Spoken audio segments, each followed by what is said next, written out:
اور آپ کو بتائیں فضائی کمپنیوں نے سیکیورٹی خطرات کی وجہ سے اسرائیل کے لیے پروازیں منسوخ کر دی ہیں۔ پروازیں منسوخ ہونے سے تل ابیب کے بن گوریان ایئرپورٹ پر ہزاروں مسافر پھنس گئے۔ یونائیٹڈ ایئر لائنز اور ڈیلٹا کی اسرائیل کے لیے تمام پروازیں منسوخ کی گئی ہیں۔ جرمن کمپنی نے بھی تل ابیب میں فلائٹ آپریشن روک دیا۔ Swiss British Australian airline کی اسرائیل کے لیے پروازیں منسوخ۔ سفارتکاروں کے خدشات ہیں کہ علاقائی جنگ میں اضافہ ہو سکتا ہے۔ پروازیں منسوخ ہونے سے تل ابیب کے بن گوریان ایئرپورٹ پر ہزاروں مسافر پھنس گئے۔ یونائیٹڈ ایئر لائنز اور ڈیلٹا کی اسرائیل کے لیے تمام پروازیں منسوخ کی گئی ہیں۔ جرمن کمپنی نے بھی تل ابیب میں فلائٹ آپریشن روک دیا۔ Swiss British Australian airline کی اسرائیل کے لیے پروازیں منسوخ۔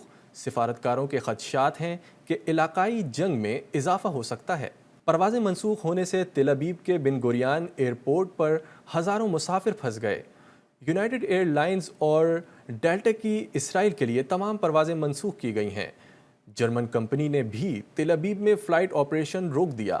Swiss British Australian airline کی اسرائیل کے لیے پروازیں منسوخ۔ سفارتکاروں کے خدشات ہیں کہ علاقائی جنگ میں اضافہ ہو سکتا ہے۔ پروازیں منسوخ ہونے سے تل ابیب کے بن گوریان ایئرپورٹ پر ہزاروں مسافر پھنس گئے۔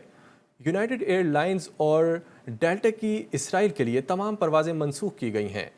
جرمن کمپنی نے بھی تل ابیب میں فلائٹ آپریشن روک دیا۔ Swiss British Australian airline کی اسرائیل کے لیے پروازیں منسوخ۔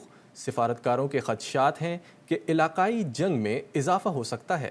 پروازیں منسوخ ہونے سے تل ابیب کے بن گوریان ایئرپورٹ پر ہزاروں مسافر پھنس گئے۔ یونائیٹڈ ایئر لائنز اور ڈیلٹا کی اسرائیل کے لیے تمام پروازیں منسوخ کی گئی ہیں۔ جرمن کمپنی نے بھی تل ابیب میں فلائٹ آپریشن روک دیا۔ Swiss British Australian airline کی اسرائیل کے لیے پروازیں منسوخ۔ سفارتکاروں کے خدشات ہیں کہ علاقائی جنگ میں اضافہ ہو سکتا ہے۔